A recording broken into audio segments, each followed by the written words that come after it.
sunny Columbus, Ohio. 72 degrees, everybody. I hope it's a beautiful day wherever you're at as well.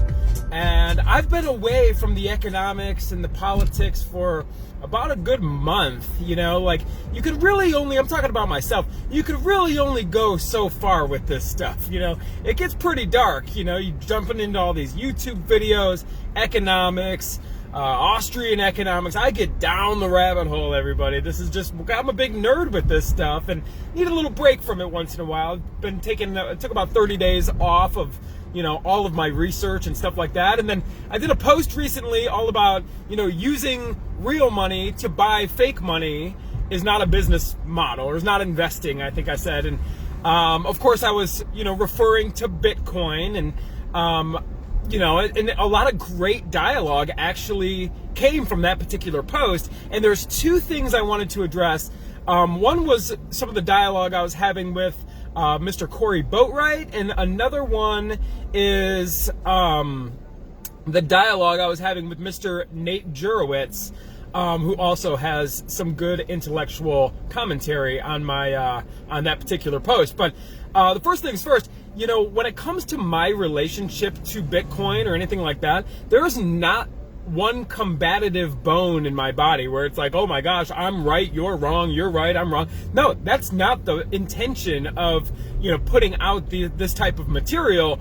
My intention is to all get smarter, and I've been thinking about it quite a bit.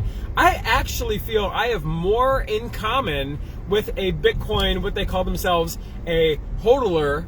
I have more in common with somebody holding Bitcoin or buying Bitcoin than you might know. And the reason Bitcoin was started was after the great financial crisis. That was back in 2008, and that's where the bankers, you know, were writing a bunch of bad mortgages, and essentially all the bankers at the end of the day got bailed out by the good old U.S. government. And I'm completely against that. I'm completely against bailouts. I'm completely against crony capitalism, and I'm completely for the free market, and I'm completely for a decentralized currency, because I believe, as Nate mentioned in his comments, it's the ultimate FU to the banks and to the governments. And, you know, right now the banks and government are so intertwined, it's absolutely unconstitutional. It's just crazy. So I'm in support of the Fed or the government, and you guys should know that. So owning cryptocurrency and owning Bitcoin is a, you know, a defiance to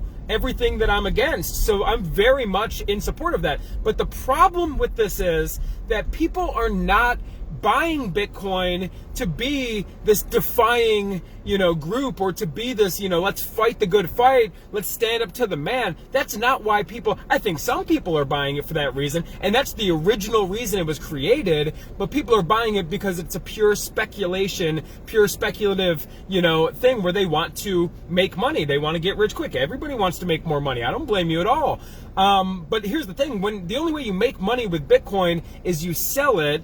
And when you sell it for a profit, you collect US dollars again. So that, you know, but no, I have nothing, I don't have a bad bone in my body against anyone who's, you know, for Bitcoin, because I actually have all the same views you do. In fact, I think that might be the best gift that Bitcoin and cryptocurrency has given us, is it's opened people's minds to the fact that our currency, US dollars, money, is actually backed by nothing. More people know that now than I think any time in history, and that's a very powerful thing to know. So I'm actually grateful for that. And you know, I just wanted to make it clear and clear it up. I don't have any qualms with anyone, you know, who owns Bitcoin. Now, Corey Boatwright mentioned, because the original post was using real money to buy fake money is not investing. Well, what is real money? That was the ultimate question, and that's why I posted that, is, you know, to kind of have this conversation. Well, by definition, and this is not my commentary, by the way, everything I'm about to recite to you right now is from a book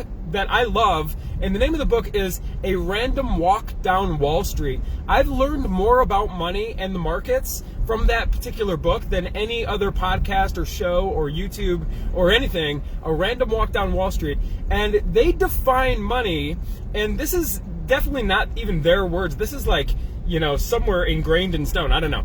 But they define it, and this is where I learned this, that money is three things: a medium of exchange, and we'll talk about all three, a storage of value, right, and a unit of account.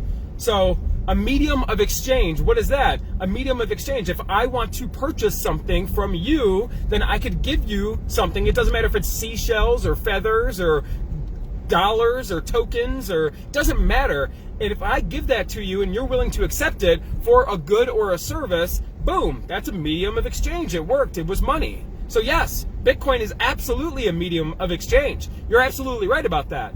But where Bitcoin falls short as being a currency is the following two. The first being a storage of value.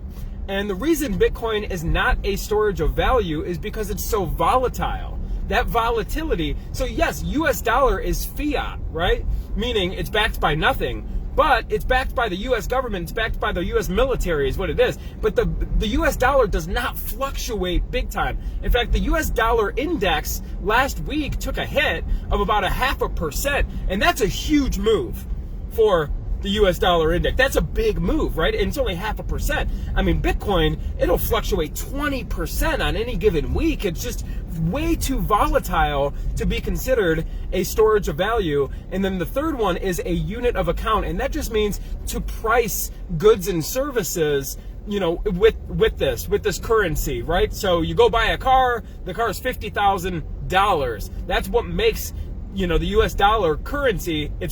We price our goods and services, and we price a loan. If I loan you money, you know, the loan is written in U.S. dollars. It's a unit of account. And the same reason that Bitcoin cannot be a good storage of value is the reason it cannot be a good unit of account, is because it's too volatile. For instance, you know, if you were to go to the grocery store and buy a loaf of bread and use Bitcoin, well, you know, by the time you swipe your card or whatever it is, and by the way, the transaction time on the blockchain and Bitcoin is extremely slow. So the price of Bitcoin or the value of Bitcoin can easily change. So for instance, if you swiped it and, you know, you gave $5 worth of Bitcoin for a loaf of bread, well, that $5 might not be worth the cost of the bread anymore. It changes so quickly. That's why it cannot be a good unit of account or storage of value. So that's what I got here for you today. Happy to be back into the economics and into my nerdy little world of,